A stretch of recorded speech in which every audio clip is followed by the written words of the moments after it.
இயங்கு சக்தி, இயக்கு சக்தி இத பத்தி ரொம்ப விளக்கமா சொல்லியிருந்தீங்க. அதோட இந்த வெப்ப சக்தியோடைய இணைந்து செயலாற்றும் விதம், அது எப்படி மக்களுக்கு நன்மை தருதுங்கிறத பத்தியும் ரொம்ப விளக்கமா அற்புதமா சொல்லியிருந்தீங்க. இப்போ இந்த வெப்பலிங்க தரிசனம் அப்படிங்கிறது கடவுள் கோயிலான இந்த விழுப்புரம் மரகதபுரத்துல மட்டும்தான் மக்களுக்கு இந்த தரிசனம் கிடைக்குமா? இல்லைன்னா திருவண்ணாமலை சிவனுக்கு ஏற்ற ஒரு ஸ்தலமா இது பண்றாங்க, சிவன் இருக்கிற உறைவிடம் அது அப்படிங்கிற மாதிரி மக்கள் திருவண்ணாமலை நோக்கி போறாங்க. சோ அந்த இடத்துலயுமே ஏதாவது இந்த மாதிரியான ஒரு உருவாக்கத்தை கொண்டு வர போறீங்களா? எப்படி? சக்தி நிலையம் கிரிவல பாதையில, திருவண்ணாமலையில கிரிவல பாதையில ஒரு 2.5 ஆண்டு காலமா அது ஒரு ஆன்மீக ஸ்தலமா வச்சு மக்களுக்கு ஆடியோ மூலியமா வீடியோ மூலியமா நம்ம செஞ்சுட்டு வரோம். சக்தி நிலையம் சொல்லிட்டு நம்முடைய வெப்ப கருத்துக்களை, வெப்பதாசருடைய சிந்தனைகளை அதுல ஆடியோ வீடியோ பதிவா போட்டு மக்களுக்கு அங்க பரப்பிட்டு வரோம். அது இப்போ நம்ம இந்த வெப்பலிங்கத்தை இணைவுக்கு வந்ததால இப்ப நம்ம இதை நம்ம அங்கேயும் சொல்றதுக்காக முடிவு பண்ணிட்டு இப்ப அதே இதுல ஒரு இன்னும் மேலும் சிறப்படைய வைக்கிறதுக்கு வெப்பத்தினுடைய தன்மை எல்லாரும் புரிஞ்சுக்கிறதுக்கு வெறும் வெப்பலிங்கம் அப்படின்றது மட்டும் இல்லாம ஒரு 3 விதமான லிங்கத்தை வச்சு அது ஒண்ணு வெப்பலிங்கம், இன்னொன்னு பாத்தீங்கன்னா சூரியலிங்கம், இன்னொன்னு பாத்தீங்கன்னா சந்திரலிங்கம். இந்த 3 விதமான லிங்கத்தை பிரதிஷ்டை அங்க பண்றோம். அதுல ஒரு தத்துவம் வெளியில வரும். ஏன்னு சொன்னா வெப்பம் ஒன்றும் அதன் எதிர்த்தன்மையும் சேர்ந்தே முழுமையடைன்ற தன்மையில முழுமையா இருக்குது. அந்த எதிரெதிர் தன்மை எதுன்னு பார்த்தா ஒரு பக்கம் சூடு, ஒரு பக்கம் குளிர்ச்சி.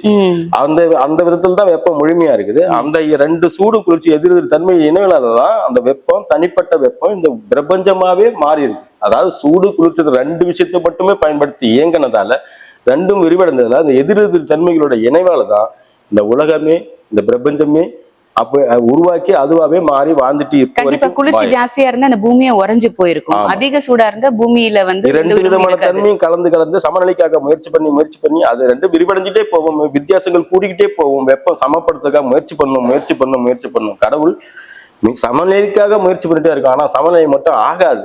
எதிர்த்தன்மை கூடிட்டே போயிடும், வித்தியாசம் கூடிட்டே போயிருக்கும். அந்த தன்மையில தான் இந்த உலகம் ஒரு பக்கம் உருவமா, ஒரு பக்கம் இடப்பெருக்கமா விரிவடைந்ததால, அதாவது சூடு நிலையில இடப்பெருக்கமா மாறும், குளிர் நிலையில பொருள்களா, துகள்களா மாறி, அணுவா மாறி, மூலக்கூறா மாறி, இப்படி பொருள்களா மாறி இருக்கு. இந்த 2 தத்துவத்தில் தான் இந்த உலகமே உருவமா அருவமா மாறி வளர்ந்துட்டு இருக்கு. அதுக்குள்ள இது இயக்க சக்தி. அன்னையிலிருந்து வெப்பம் இன்னைக்கு வரைக்கும் வெப்பமாவே இருக்கும்.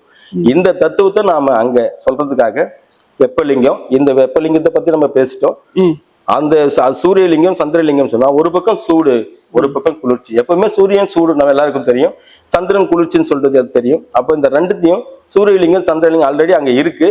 நாம இந்த தத்துவத்தை நமக்குள்ள வச்சு நம்ம இடத்துக்குள்ள ஒரு 3 விதமான லிங்கத்தை வச்சு அந்த லிங்கத்துல இந்த 3 பேரை எழுதி, அறிவியல் தன்மையும் ஆன்மீக தன்மையும் மக்கள் உணரும் விதத்துல நம்ம அவ்வளவுதான். இப்ப நம்ம வெறும் ஏதோ வழிபாட்டு நம்பிக்கை அதை மாதிரி போகாம நாம உண்மையா எதை வணங்குறோம், எதுக்காக வணங்குறோம், எப்படி வணங்குறோம், கருத்தோட ஒரு தெளிவோட ஒரு புரிதலோட வணங்குற வழிமுறையை இந்த நம்மளால வந்து போற ஜனங்களுக்கோ உறவுகளுக்கோ இதை நம்ம சொல்லி கொடுத்து இதை ஏதோ ஒரு இதுக்காக கும்பிட்டுட்டு போற மாதிரி இல்லாம நல்லா புரிஞ்சு கும்பிட்டா நம்ம சொல்ற பிறகு அந்த தெய்வீகத்தன்மை எல்லாத்துக்குள்ளேயும் எழும். அதுக்காக நம்ம அதை ஏற்பாடு பண்றோம்.